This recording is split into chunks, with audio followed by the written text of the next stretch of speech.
سماعت کے لیے مقرر کریں۔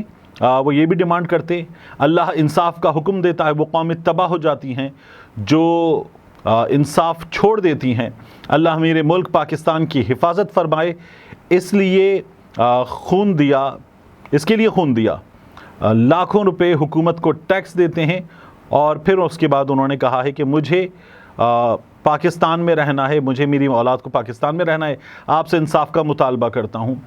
جاوید اقبال خان، والد صنم جاوید خان، شناختی کارڈ نمبر اور اپنا سیل فون نمبر انہوں نے لکھا ہوا ہے، صحافیوں کے ساتھ انہوں نے یہ شیئر کیا ہے۔ تو جو صنم جاوید کا عالیہ حمزہ کا معاملہ ہے، میں اس پر پہلے بھی سوال اٹھا چکا بار بار کہ ان کو جو انہوں نے کیا ہے وہ ثابت کر کے سزا دے دی جائے۔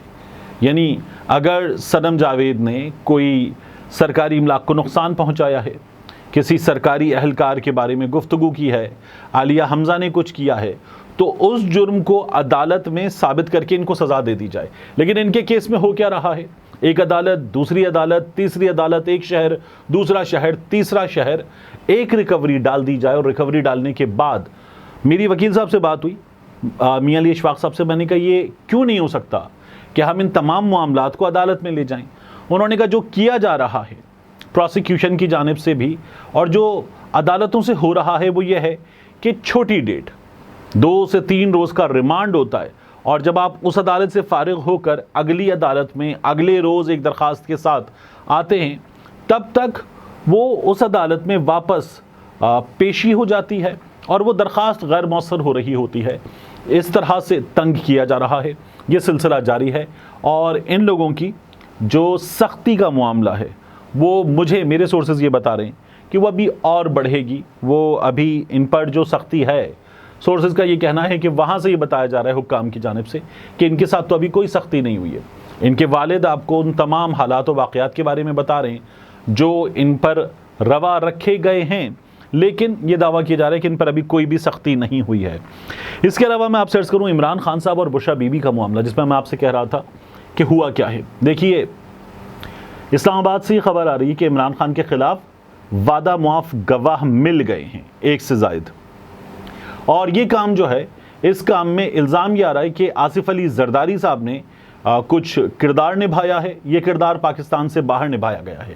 یہ الزام یا یہ اطلاع کہاں سے آ رہی ہے؟ یہ اطلاع آ رہی ہے، یہ بھی بیرون ملک سے آ رہی ہے، اور مریم ریاض بٹو صاحبہ نے ایک ٹویٹ کیا اور انہوں نے کہا کہ جو اطلاعات آ رہی ہیں، ریومرز آ رہی ہیں، ان کے مطابق آصف علی زرداری صاحب نے دبئی میں ملک ریاض صاحب سے ملاقات کی اور ان کو ٹریپ کیا، ملک ریاض صاحب کو، اور اب جو بحریہ ٹاؤن پر ریڈ تھا، چھاپا تھا، اس کی جو ویڈیوز تھیں، وہ جو تمام ریڈ تھا، وہ بھی اس ٹریپ کرنے کی کارروائی کا حصہ تھا۔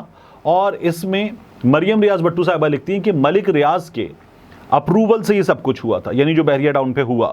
پھر وہ کہتی ہیں کہ جو فائلز وہاں سے اٹھائی جانی تھیں وہ وہاں رکھی گئی تھیں تاکہ چھاپے میں اٹھا لی جائیں، اور اسی لیے ویڈیو بنانے کی ویڈیو جو ہے وہ جاری کی گئی اور وہ قبضے میں لی گئی، اور یہ سب کچھ ہوا ہمارے سامنے۔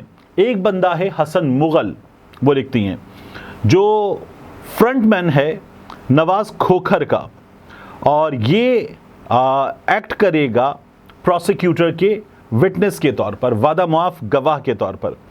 پھر وہ کہتی ہیں جو نواز کھوکھر ہے، جس کا یہ بندہ ہے حسن مغل، یہ ملک ریاض کا اس نے ملک ریاض کو مدد کی تھی روات میں زمین خریدنے میں، اور القادر ٹرسٹ کی جو زمین ہے وہ بھی خریدنے میں مدد کی تھی، مجھے یہ پتہ چلا ہے۔ اور نواز کھوکھر کا جو فرنٹ مین ہے وہ عمران خان صاحب کے خلاف وعدہ معاف گواہ بننے جا رہا ہے۔ پھر وہ یہ لکھتی ہیں کہ یہ ملک ریاض صاحب جو ہیں ان کی تمام تر آشیرواد کے ساتھ ہو رہا ہے، مجھے یہ بتایا جا رہا ہے۔ مریم ریاض بٹو صاحبہ یہ لکھتی ہیں کہ انہیں بتایا جا رہا ہے۔ پھر وہ لکھتی ہیں ایک بلڈر، ایک انٹیریئر ڈیکوریٹر جس کا نام راشد ہے، وہ بھی وعدہ معاف گواہ کے طور پر سامنے آئے گا، اور وہ کیا بتائے گا؟ وہ یہ بتائے گا کہ اس نے خان صاحب کا گھر ملک ریاض کی ہدایات کے مطابق اس کو ڈیکوریٹ کیا ہے، اور اس کیس میں فاروق ایچ نائک جو ہیں وہ وکیل ہوں گے یہ مریم ریاض بٹو صاحبہ کہتی ہیں کہ انہیں بتایا گیا ہے. تو وہ کہتی ہیں کہ اب جو کھیل ہے، گیم آف تھرون ہے، وہ آن ہے. یہ اپنی چالیں چل رہے ہیں، اللہ اپنی تدابیر فرما رہا ہے. اور مریم ریاض بٹو صاحبہ لکھتی ہیں کہ لینڈ ڈپارٹمنٹ میں جو تمام ریکارڈ اویلیبل ہے، سبمٹڈ ہے، وہ ہمارے سامنے ہے. But instead they go to Bahriya office to find land papers. They are also calling and threatening people who sold lands where Al-Qadir University is built. تو اب اس سلسلے میں لوگوں کو بھی ڈرایا دھمکایا جا رہا ہے. پھر آگے انہوں نے ملک ریاض صاحب کو مخاطب کیا. وہ کہتی ہیں اللہ سے ڈر نہیں لگتا، معصوم لوگوں کو اس طرح پھنساتے ہوئے کوئی شرم نہیں آئی. ایک یونیورسٹی جو غریب بچوں کے لیے بنی، اس کے پیچھے پڑے ہو. اچھی طرح پتا ہے کہ خان اور بشرا عمران نے کوئی پیسے نہیں کھائے. پھر انہوں نے ملک ریاض کو ٹیگ کیا ہے اور کہتی ہیں ملک ریاض ڈٹ جائیں، حق کا ساتھ دیں، اگلے جہاں سارے گناہ بخشوا کے جائیں. یہ انہوں نے ملک ریاض کو مخاطب کر کے کہا ہے. ہم نے ملک ریاض صاحب کو دیکھا کہ میں جو ہے وہ کوئی مہرہ نہیں بن سکتا، میں کسی پریشر میں نہیں آؤں گا، میں نے کچھ نہیں کیا ہے اور میں نے بڑا مالی نقصان اٹھایا ہے. یہ تمام دعوے جو ہیں وہ ملک ریاض صاحب کی جانب سے کیے گئے تھے. میں تب آپ سے کیا کہہ رہا تھا، مسلسل میں آپ سے کہہ رہا تھا اور اب بھی کہہ رہا ہوں کہ ملک ریاض ڈٹ گیا. جو لوگ یہ دعویٰ کر رہے ہیں وہ ذرا سوچیں. آپ میری وہ ویڈیوز جا کے دیکھیں، ان میں نے صاف طور پر کہا جو لوگ یہ کہہ رہے ہیں کہ جی ملک ریاض جو ہے اس نے انکار کر دیا، جو لوگ یہ دعوے کر رہے ہیں وہ ذرا سوچیں.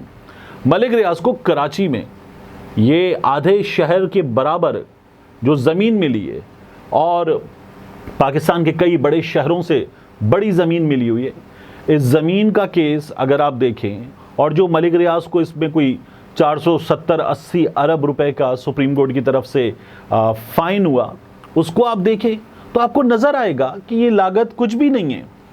ملک ریاض تو خود بتاتا ہے میں فائلوں کے نیچے پہیے لگاتا ہوں پھر چلتی ہیں. ملک ریاض بتاتا ہے کہ اس ملک پہ سسٹم جیسے چلتا ہے اس کو چلانا مجھے آتا ہے. اور ملک ریاض کے بارے میں ہی کہتے ہیں نا کہ سب کو کانا کیا ہو ملک ریاض نے. تو انہی تمام حالات میں ملک ریاض نے یہ بھی بتایا کہ جو صحافیوں کے حوالے سے لیٹرز چل رہے ہیں، بحریہ ٹاؤن نے بتایا، یہ فیک ہے اور ان میں کچھ بھی نہیں ہے. اب ان حالات میں ملک ریاض خبروں میں آئے ان تمام چیزوں کے ساتھ، اور ملک ریاض ڈٹ گیا کہ نعرے لگنے شروع ہو گئے تھے. میں نے تب بھی آپ سے کہا تھا کہ اس ڈیولپمنٹ کے حوالے سے صرف ایک بات کی جا سکتی ہے، رکو ذرا، صبر کرو. اب جو مریم ریاض صاحبہ بتا رہی ہیں آپ اس کو دیکھیں تو آپ کو سمجھ میں آتا ہے کہ ممکنہ طور پر کیا ہونے جا رہا ہے. اس کے بعد آخر میں عمران ریاض خان ایک اور کیس میں گرفتاری. میں نے آپ کو صبح بتایا تھا کہ کیس بنایا گیا ہے کہ ایئرپورٹ پر جو کار سرکار میں مداخلت ہے اس کی وجہ سے عمران ریاض خان کے خلاف کیس بنا ہے. اس کیس میں گرفتاری ڈال دی ہے. عمران ریاض خان کو عدالت لایا جائے گا اگلے روز پھر، اور جب وہ اگلے روز عدالت آئیں گے تو عمران ریاض خان کو عدالت میں لا کے میرا خیال یہ کہ یہ پھر کیس جو ہے فارغ ہو جائے گا. جس طرح سے آج کیس ڈسچارج ہوا یہ کوئی کیس ہی نہیں ہے. یعنی اس کی تو تمام فوٹیجز موجود ہیں کہ میاں علی اشفاق کی گاڑی کے شیشے توڑے گئے، عمران ریاض کو وہاں سے جس طرح سے لے جایا گیا اور پھر شروع میں پتہ بھی نہیں تھا کہ کہاں ہے. اب یہ کیس بھی فارغ ہو جائے گا. لیکن اس لاہور کے اور پنجاب کے کچھ بہت باخبر جو کرائم رپورٹرز ہیں وہ یہ بتا رہے ہیں کہ عمران ریاض خان پر ایک مقدمہ اور تیار کر لیا گیا ہے. پولیس سے ایسی خبریں آ رہی ہیں، پولیس سورسز سے. یہ مقدمہ کیا ہے یہ ہمارے سامنے کل آ جائے گا جب ممکنہ طور پر عمران ریاض خان کو ایک بار پھر گرفتار کرنے کے لیے پولیس ہمیں تیار ملے گی. ملتے ہیں انشاءاللہ آپ سے اگلی ویڈیو میں.